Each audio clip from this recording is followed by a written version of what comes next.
Welcome to the Featured Anime Podcast. I'm your host, Jack. And I'm Rick. And today we're talking about TerraFormars, or TerraFormars, or... A blueprint for Elon Musk. Nah, sure, why not? Why not? This is we're going to be talking about season 1. It's 13 episodes long. It came out in September 2014, ran all the way through December 2014. Producers for it were Warner Brothers, Good Smile Company, just to name a couple, and then the studio was LIDENFILMS. Its sources. Wait, did you say Warner Brothers? Yeah, Warner Brothers Japan. Yeah. Oh God, I was like, wait a second, like the Animaniacs, Warner Brothers? Well, same company, I would assume, parent company, and I'm sure they have a Japan division. They've gone dark. They've gone very dark. It's the same company. They're just producers, man. Don't worry about it. All right. It's based off of a manga. The genres are action, sci-fi, space, horror, drama, and Seinen. And also, Warner Brothers does do a lot of dark or very nitty-gritty stuff, not just this. You really need to expand your mind more on what you're watching. I was going to say, it's been a while, I guess. Been a long while. Well, okay, fine. Name two other things Warner Brothers done. DC. Oh, wait, that's part of DC? I thought DC was its own thing. No. Okay, never mind. Yeah. You sold it with DC, never mind. So, if you're done with that... Yeah, they went real dark then. Jesus. I mean, I would watch DC all the time, but it's just me. TerraFormars, in my personal opinion, just to kind of get this out there, was a cluster of a show, to put the least. I'm gonna have to ask you to explain that, because I thought it was structured in such a way that I kind of liked it. I knew you would like it. Okay, so basic plot of the story: we're going to the Mars. We're gonna try and capture these giant humanoid, life-size cockroaches, bring it back, and create a cure. That's the plot. Well, I mean, the plot to me was more along the lines of: we went to Mars, we came back, we spread a virus. Now we got to go back to Mars to get the best cure, or the most pure cure, and then come back, or the pure version of the virus, to create an antidote or a vaccine of some kind. Well, they can't replicate it, and they've stated that several times. They can't replicate it. They can't culture the virus, so they can't create an antidote because they can't create more of the virus. So they have to bring enough of the virus back to create the cure. I thought it was, well, the way I understood it was they couldn't cultivate it on Earth, so they had to get an original sample from Mars. They have to get enough samples on Mars to bring it back because they can't cultivate it. Okay, that makes sense. Because that makes total sense. Well, I mean, if it's spreading, then of course there won't be enough to get a vaccine, right? Oh, exactly. I mean, but I get it has 100% fatality rate. I'm not saying I don't understand what they're trying to do and convey with the story. It's just that their whole premise, the whole story was, let's go to Mars and capture these things. Cool. We have undergone experiments and surgeries to give us the power of animals and insects and anything else you could possibly think of.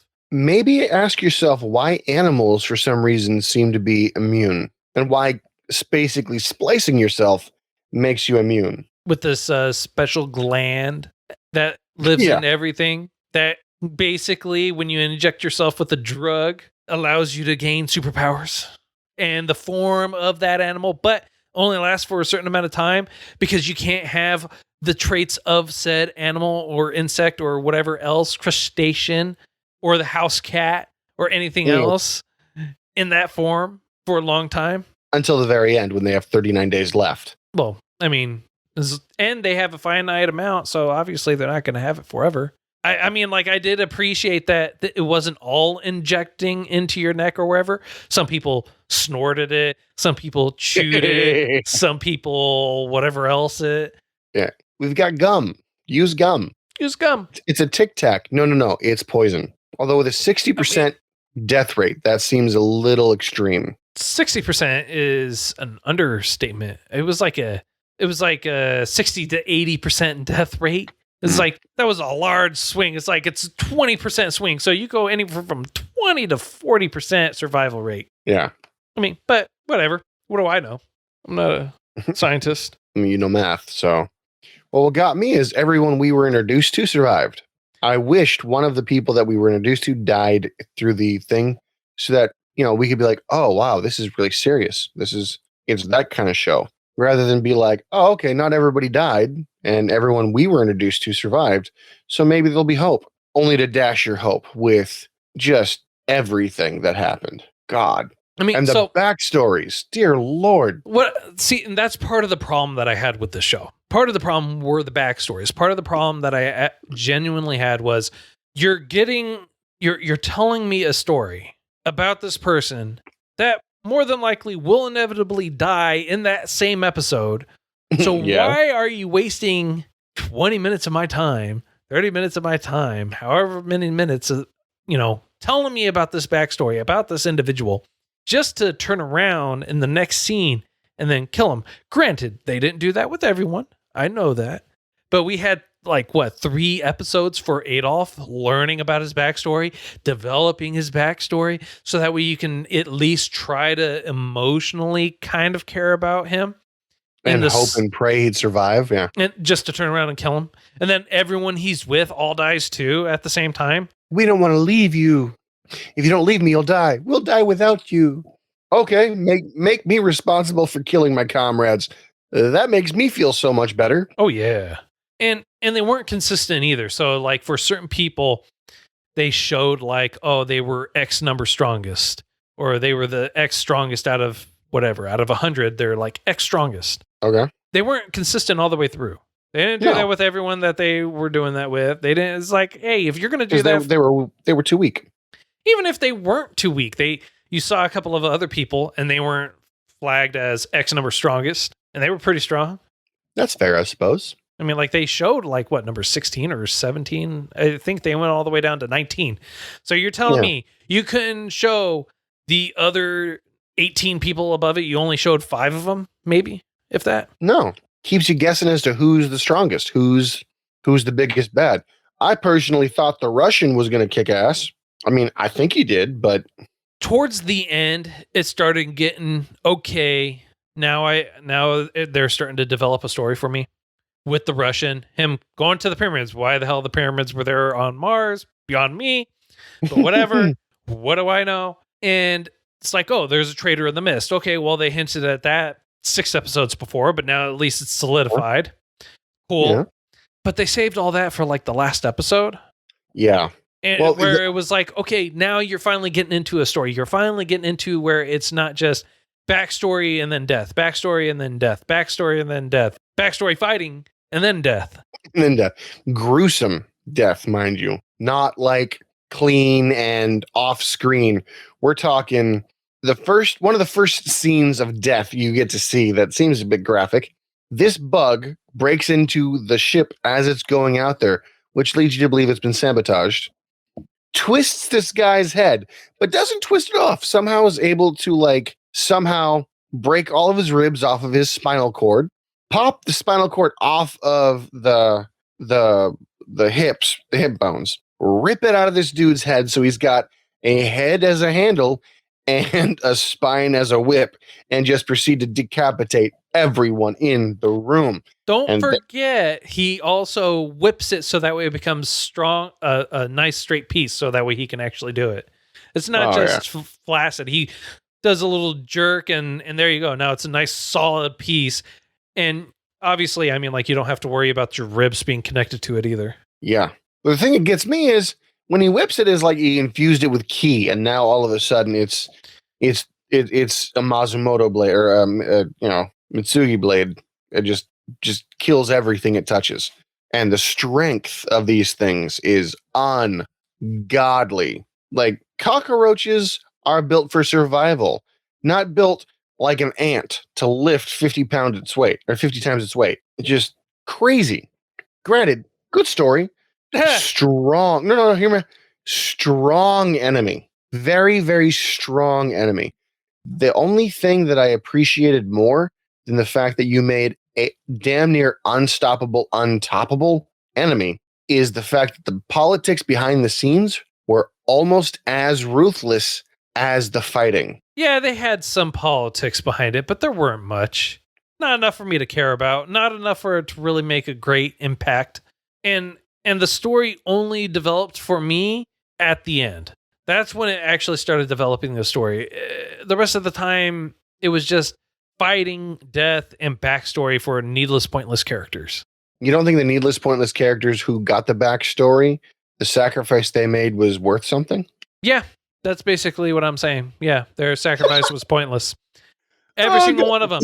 Hey, check this out. What? If you had access to our videos, you would have seen the world's most exaggerated, hardest eye roll anybody's ever seen. Like, I'm surprised your eyebrows are still where they're supposed to be. Well, first of all, I wasn't exaggerated. Number one. Number two, I wholly believe that they were all pointless and they could have been done without at the very beginning if they were going to get killed off in the first 10 seconds of being introduced. Like, what was the point of it? There was no point of it. They were pointless. They were needless. It just took up time. You wasted multiple episodes of my time killing off people that I had no connection to, no idea about them, anything like that. And half the time they were crying and peeing themselves and everything else just to die in the next scene. It was to create sympathy and horror. Well, it was a horror for the amount of time I wasted. No, I'm not gonna lie. A few of the scenes I had to watch with the lights on.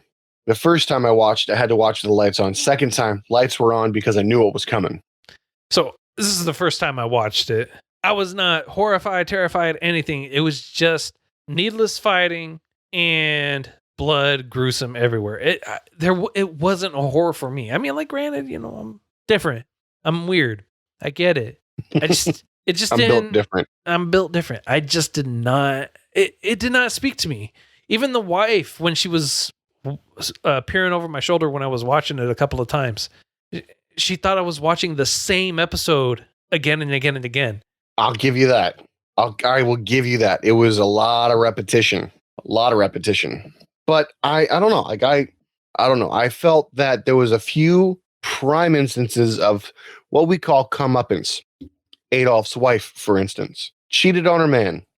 Blatantly cheated on her man. Spending his pension, spending his money like nobody's business. Like it was going out of style. And then right before he dies, you see that, yeah, it did go out of style because they cut her off. Well, because he died. But that's beside the point. Well, they did that before they knew he was going to die. Like before they knew he was dead. No, they assumed that they were all dead because they lost communication. Ruthless bastards. I mean, like, I would assume the same thing. Oh, they're dead. Whatever. Let's send the next group up. This will be group number 4 or 5 or 6 4 or 5 or 7. Ugh. Oh, man. I mean, I really hated the fact that kept going back to the bartender and he wouldn't say anything. The bartender who was like the doctor of them all or something, and the guy was just like, I'm neutral. I'm doing what I wanted to do. Well, good for you. You created the problem. Be part of the solution. You know what I mean? Yeah. I mean, and that bar was filthy. Cockroaches got on the fan. Like the fan that was Look. It's to help. What was it? Build sympathy. Build there's no sympathy. That was disgusting. How was he open? If this was in America like we would think it is, that place would have got an F and been shut down and guy would have never found him. Look. I've been to plenty of F places. They were pretty good food. They had pretty good food. It's the cockroaches. They add flavor. I didn't say they didn't. Oh, God. You poor, poor, poor man. Look. It's a way of life when you live by the buffet. That's your first problem, the buffet. They got food from the early 1990s out there. It's still good. You just warm it back up. No one will tell. It's not always up to temp, but you do what you can with what you got. Add salt, and you're good. Hey, you know what, sir? I ate my fill for $5. All right, that's all I could say. $5, dear Lord. The complete another side note. Do you remember that? what was it? A Korean barbecue place where they had the burner on the center of the table. It was what, Riverside, California, I think it was. Are you talking about Korean barbecue? It could be where they had a bunch of meat just splayed out, and you took raw meat back to your table and you cooked it there. Korean barbecue. It's a great place. I haven't been able to find that place, or I haven't been able to find a place out where I live. But yeah, no, it was one of the best. God, one of the best food I've ever. Because they give you. I realize this is completely off topic, and I apologize. We'll probably cut it out later, but they give you like perfectly portioned meat, and it's just big enough to where you look at it, and there's no way you can possibly say I'm too full for something this small. Like it's a 2-inch maybe slab of meat. You're like, you know what? It's thin enough. I could probably eat that. So okay. I mean, yeah. Sorry, it's all good. I was just speaking of cockroaches. I'm like, well, I didn't see any cockroaches there, but I'm pretty sure. It's my fault. I said buffet, and your mind went on that tangent. It's all right. Oh God, so much food. It was a bit. Bringing it back, it was a buffet of gore. Exactly. It was a giant buffet of gore, but that's okay. I mean, it lived up to the roachness of it all.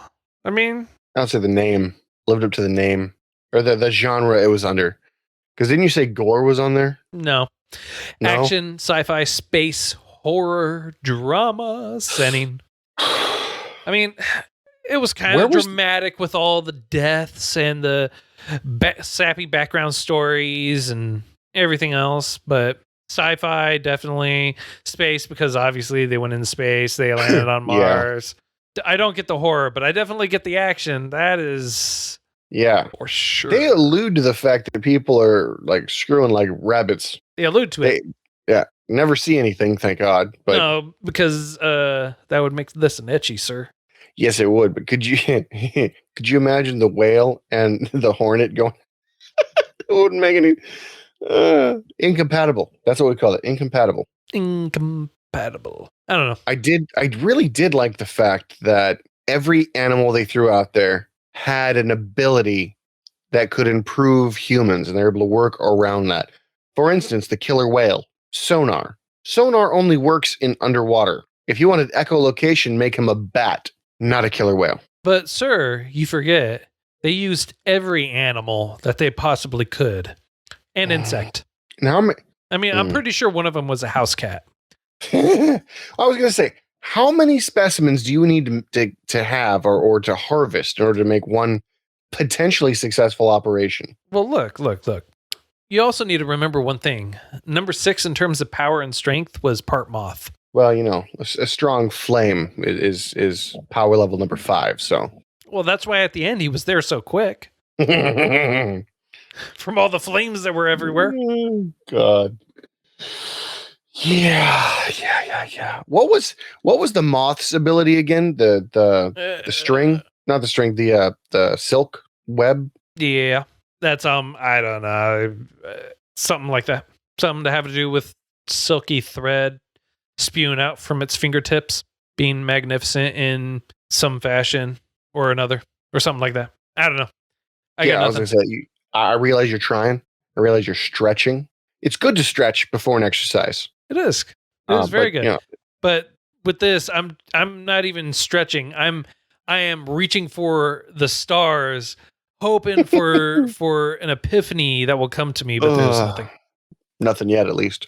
All right. So, I mean, honestly, by all means. One of the things that really upset me with this one, I mean, there's a season 2 and it's out already, but the last episode, not even a cliffhanger. It was just, there were so many shocking, I'll call it shocking moments in the entire show where if you were to stop the show right there, you'd be like, but what? That when the last one happened in the 13th episode, you go, I mean, I was expecting it.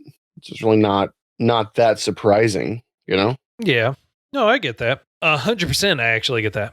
So, all right. But on a scale, whoa, dude. Like, I don't have much to say about it, dude. I was going to ask you one last thing, and then we'll do it. Okay. Name your top 20 characters. Well, I would, but they all died in the first 10 seconds.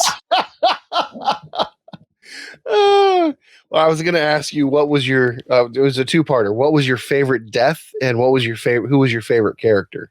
So, anyways, You didn't even have one. Ah, that's horrible. I mean, favorite death.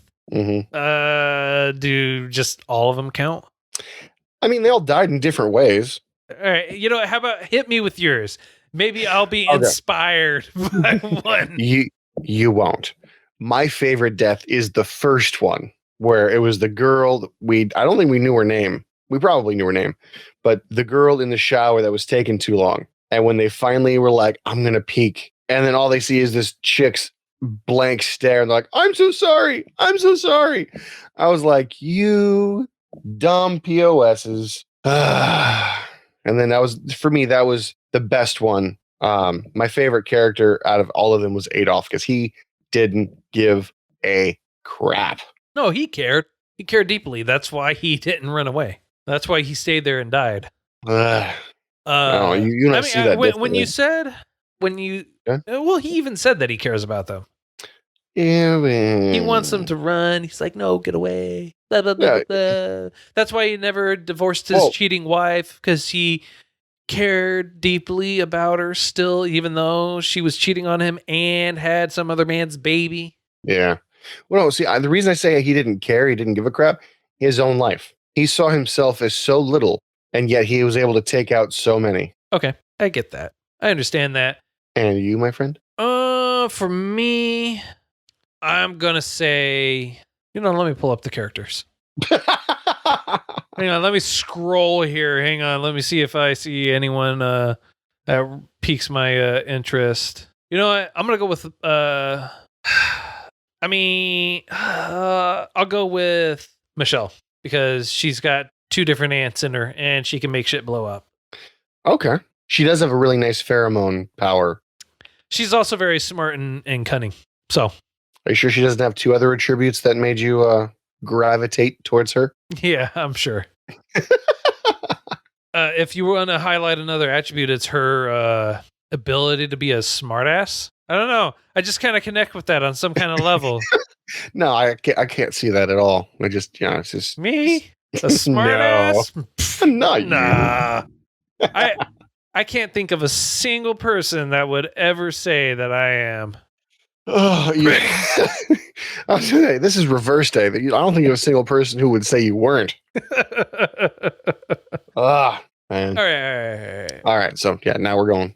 On a scale of up to 10, sir, how would you rate this? It had good graphics. I did enjoy the fact that the attention to detail was kind of nice. I really disliked the anatomy of a lot of the characters. It was not proportional. Like, there was one episode I was watching where the dude's arm tripled in length compared to what it should have been, and it wasn't even brought up as a thing. So there was a few errors. Sound, I didn't hear any music. There was no, one of the very few anime I've witnessed that did not have like symphony music going around. I'm happy it has a second season, which raises its rank, but the first season does not stand on its own, so that also lowers it. So I'm going to go with a 4. Yeah, 4. Okay. And you? And I watched the unrated version, which I thought was going to be worse, and it really wasn't. I mean, like, you got to be able to see the gore instead of half of it being blacked out. I mean, like, if that was the case, I would have given it a 0, but luckily I watched the uncensored version myself, and I'm actually going to give this a 2. Again, two twos back to back for me. Wow. I did gonna not have to get you out of this rut. I did not like this, like, at all. I didn't find it enjoyable. It does not bring me joy. I drudged through it. It was another week of drudging. I was like, what am I watching? It's like, if I wanted to watch something that had good fighting scenes and everything like that, I would watch Dragon Ball Z. At least then it has some kind of story that I could follow. Not just, let's introduce you to a whole bunch of characters that we will just kill off also at the exact same time. And then also at the same time, reference a lot of stuff from the OVAs that I couldn't find anywhere to watch. Yeah, seriously though. I don't know where the OVAs were going to be. I don't know. The OVAs were prequels, and it came out before the season 1. and I would have loved to be able to have watched them, but I couldn't find them, at least in the time that we had. Yeah. I don't know, sir. We had an extra 3 days? I still couldn't find them. I looked. You're like, I looked as hard as I could. Just no, it breaks my heart. Literally, I looked. I mean, like I found a couple spots where I thought I could, but they were already pulled down because of various reasons. Various reasons. And we'll just leave it at that. Leave it at various reasons. But yeah, 2. 2. Okay. 2. Well, I mean, we can meet in the middle on a 3. Let's raise your rank to a 3. No. Let's just call it no. Just call it just 2. Be glad I'm not giving it a 1. That's what I'm saying. That's where I'm gonna go. Be glad I'm not giving it a 1. I went low, but it wasn't 1 low. So 2. That's mine. And so for me, it's my choice next week. So I'm gonna choose something a little bit different. I'm gonna choose a movie. And it's one that when I first brought it up during Jinro, you said that's a no. And do you know the one that I'm talking about, sir? I'm just gonna throw your mic. It's not. Yeah. Well, it's okay. Everyone else can hear me, and that's okay because what we're gonna watch is Kiki's Delivery Service. Because apparently you had such an affliction for watching this and such an overwhelming emotion of I want to say disgust almost for this, and being that it's my wife's favorite. Oh yeah. I gotta. The joy in your eyes is a little sickening. I want to throw that out there. Look, I'm just saying. Like if a roach crawled across my screen right now, I'd be like, "Hey, new best friend, what's up?" God. Kiki's Delivery Service. I hope I remember the name. Don't worry. I'll send it to you via text, DM. I'll just send you a bunch of reminders. I'll even send you pictures of it as well at the same time. Yeah, I just great. Make sure you get that. Yeah. I care about you. Tune in next time to figure out why Jack's such a jackass. Oh, God. All right. So that's all the time that we have for today. Hope you enjoyed this week's choice. If you feel like we missed something, I missed something, Rick missed something, mainly Rick missed something, but obviously I am perfect. Well, I mean, we obviously missed the time traveling granddaughter here. Oh, obviously. Episode 1. Hello. Yeah. Episode. You just can't believe you missed it. The one that was right there, and then don't forget about the vampire hunter. Oh yeah. Well, yeah. Oh God. Even that show was better than Kiki's Delivery Service. Yeah, sure. I'm sure. I'm sure. Mm-hmm. Yeah. Yeah. Well, that's all the time. Legitimately, this time, that's all the time that we have for today. Yeah. If you feel like we missed something, if you've seen next week's choice or any of the previous choices, feel free to give us some feedback. Be happy to hear from you on any of it. We do have a Patreon, patreon.com/featureanimepodcast. Feel free to hang out with us in there. We are always doing some live streams at least once a week. Sometimes it's delayed, but not always. Usually mostly on time. We hang out before and after, chit chat about all kinds of stuff. You could actually hear us talk about the peacock mantis shrimp, which is one of the characters as animals or crustacean that they actually pull from a little bit. And it's a very interesting character and conversation, as well as among other things that we talk about, like Rick's very expansive and in-depth collection that he used to have. We'll leave that to the imagination. It's just know that he was able to replace it with something that begins with a P and ends in hub. Just throwing that out there. Yeah, we'll see. I'd like to hear some creative answers to that. Just want to see what you got. And if you don't want to join there, still hang out with us in Discord. Link for that's going to be in the show notes there for you. You could also reach out to us, featuredanimepodcast@gmail.com, at Those Anime Guys on Twitter, Featured Anime Podcast on Facebook, and we will be happy to hang out with you and talk to y'all. And until next time, I'm Jack. I'm Rick, and I would love to go to Mars instead of watch next week's choice. We'll see you next week. Later.